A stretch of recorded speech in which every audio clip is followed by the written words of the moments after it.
Saudara sebangsa setanah air dimanapun Anda berada, saya Luhut Binsar Panjaitan ingin memberikan testimoni saya mengenai pemilihan presiden sekarang ini. Saya kenal sekali calon presiden dan calon wakil presiden ini, karena menurut perkenalan saya misalnya dengan Pak Prabowo, saya sudah berkenalan mungkin hampir 40 tahun ya, berteman dan bekerja bersama-sama, dan saya melihat kinerja Pak Prabowo. Tentu dia juga manusia yang tidak luput dari kekurangan, tapi saya ingin sampaikan bahwa dia adalah pekerja keras dan menurut saya sangat pintar, dan juga kecintanya pada NKRI ini tidak bisa dan tidak perlu diragukan. Sudah dibuktikan, itu yang penting. Kami sama-sama di Kopassus di Baret Merah, dan saya kenal waktu dia masuk ke Kopassus Letnan 2 dan saya waktu itu Letnan 1. Dan tugas operasi di tim-tim maupun di beberapa tempat lain yang dilakukan, ada yang tertutup, ada yang terbuka, itu dilakukan dengan baik sekali. Jadi saya ingin sampaikan bahwa proven, itu kalau mungkin bahasa kerennya mungkin, ya dia sudah terbukti lah mampu memanage dalam keadaan susah sekalipun. Dan calon yang lain pun saya kenal, calon presiden yang lain saya kenal, terutama dalam COVID kemarin, tidak ada yang saya tidak kenal gubernur itu. Dan dalam keadaan krisis itu pun saya tahu bagaimana kiprah dari masing-masing gubernur itu. Dan calon wakil presiden pun saya kenal saudara Gibran dari sejak muda, dan bagaimana keteguhan hatinya. Maka saya tidak setuju waktu disampaikan anak ingusan, karena orang tidak berhitung. Sama dengan Pak Jokowi waktu menjadi wali kota untuk jadi gubernur DKI, orang memandang sebelah mata. Kita belajar, anak-anak muda Indonesia, jangan pernah memandang sebelah mata orang lain. Orang lain itu punya kemampuan-kemampuan tersembunyi yang tidak terlihat karena dia belum dapat kesempatan. Saya kenal Mas Gibran ini sebenarnya juga belum lama-lama amat ya. Tapi saya lihat sepak terjangnya di Solo itu sama seperti ayahnya Pak Jokowi waktu beliau jadi wali kota. Saya kenal beliau jadi wali kota. Tidak ada orang yang pernah menduga Pak Jokowi akan sehebat ini. Karena waktu itu orang bermimpi, melihat bahwa Pak Jokowi ini hanya wali kota di Solo, masa iya terus bisa jadi presiden gitu. Tapi saya terus terang melihat tidak begitu, karena saya lihat Pak Jokowi itu punya determinasi yang tinggi. Kemudian saya lihat Pak Gibran itu juga menata Solo itu juga luar biasa. Saya pergi beberapa kali ke Solo, dan saya lihat dia mengikuti jejaknya Pak Jokowi. Waktu Pak Prabowo kalah dengan Pak Jokowi, kami bertempur berdua. Ya, dia marah sama saya. Ya tapi ya saya bilang, wah faktanya ya ini, kita mau apa gitu. Disitulah saya lihat kebesaran jiwanya dia. Dia bilang, ya udah bang, kalau gitu. Dia hormati keputusan itu. Walaupun tentu dalam periode tertentu, beliau galau juga yang saya masuk akal saya. Tapi kemudian dia mau bergabung lagi dengan Pak Jokowi. Dan kebesaran jiwa Pak Jokowi juga mau mengambil dia. Di mana kita cari pemimpin seperti begini gitu loh. Saya ingin menyampaikan pada Anda sekalian, kita akan memilih presiden tanggal 14 Februari ini. Dan satu momen yang penting buat kita menurut saya, kita tidak boleh salah pemimpin. Apa yang sudah dicapai Pak Jokowi sekarang, saya ingin katakan diakui oleh dunia.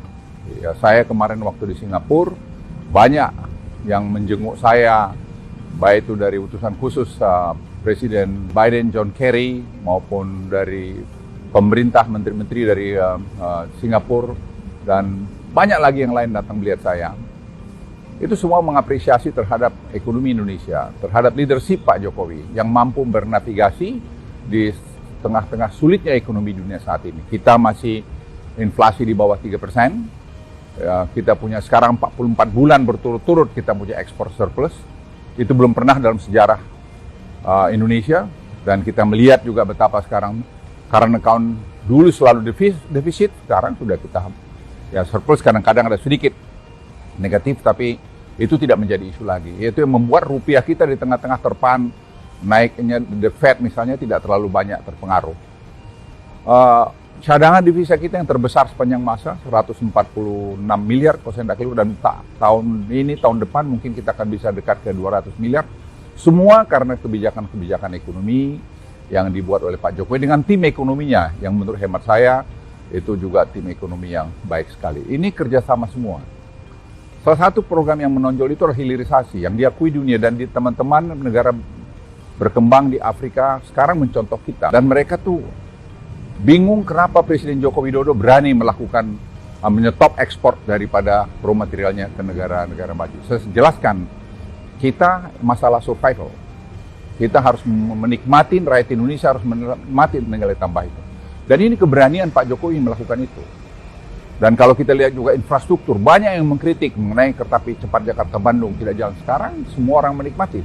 Tentu masih ada kurang di sana-sini, tidak mungkin itu seperti balik tangan sendiri.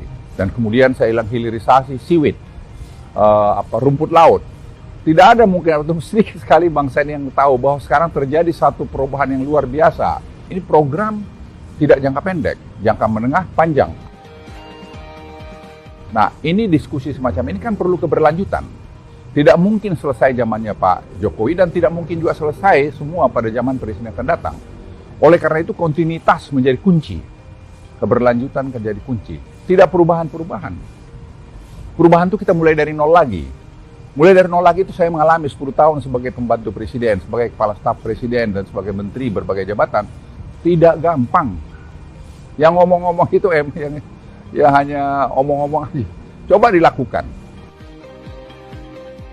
Saudara-saudara sekalian, diskusi ini yang saya bawa saya tawarkan beberapa kepada calon presiden itu, dan wakil presiden itu. Tapi yang merespons sangat positif dan langsung juga dengan langkah-langkah dia adalah Pak Prabowo. Berapa kali saya menyampaikan kami ada begini, beliau datang.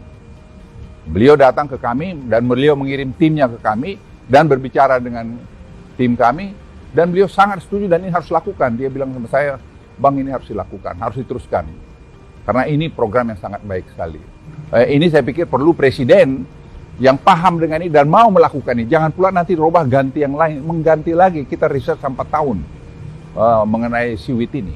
Atau lebih malah mungkin. Dan sekarang kalau mau dibongkar lagi, kapan kita mau maju? Ingat, bonus demografi kita itu hanya berjalan sampai 2030. Setiap tahun kita lengah, setiap tahun kita kehilangan momentum. Sehingga kita tidak bisa keluar nanti dari middle income trap, dan kita tidak bisa nanti jadi negara high income country, dan tidak bisa juga nanti kita $10.000 per kapita trajectory yang kami lihat untuk sampai 2030. Jadi ini dari saya sampaikan. Jadi saya sampaikan simpulan saya, saudara-saudara sekalian sebangsa tanah air. Kita pilih orang yang tepat menjadi Presiden Republik Indonesia. Tanggal 14 yang tepat. Saya pribadi memilih Pak Prabowo, alasan yang sangat sederhana, berkelanjutan.